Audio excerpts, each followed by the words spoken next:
Alors, qu'est-ce qui ressort maintenant de cette nouvelle expérience? Est-ce que le phylactère, il intervient au niveau du son qu'on perçoit? Oui. Qu'est-ce qu'il apporte de plus? Un contexte. Un contexte, exactement. Et puis, La forme de la voix. là, Moi, j'ai mis la forme de la voix. la forme de la voix, qu'est-ce que là, tu... c'est ce que je voulais représenter dans les mouvements là de Celui-là? Oui. C'est que je voyais comme si c'était un robot qui disait non. D'accord. Non.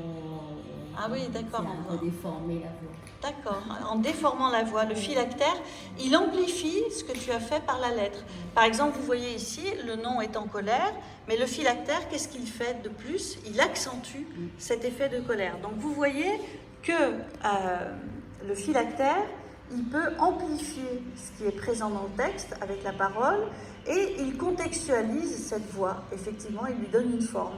Et on pourrait, par exemple, ici, là, qu'est-ce qui se passe?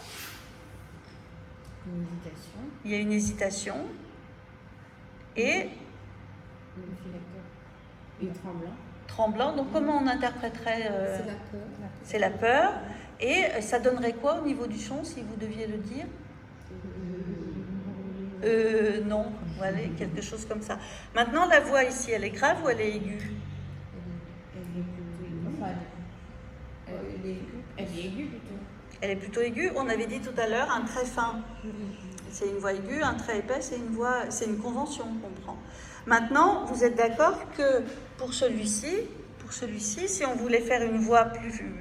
On aurait pu utiliser par exemple ce genre de caractère. Alors, ce qui est intéressant aussi, c'est que ce phylactère, il peut raconter l'inverse de ce qui est dit avec les mots.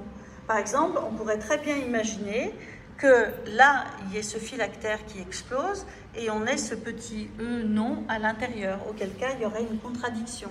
Et là, ça deviendrait complexe à interpréter. Qu'est-ce qu'on fait passer en premier, le phylactère ou le mot? Donc là, c'est vraiment c'est le dessin qui va trancher. D'accord? Donc là, maintenant, vous avez fait ça.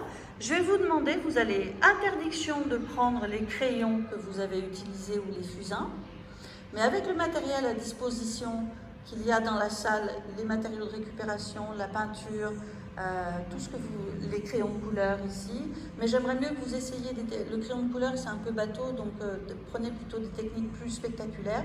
Vous allez faire le plus spectaculaire des noms, d'accord? Alors vous jouez avec la case, le phylactère et le mot, d'accord?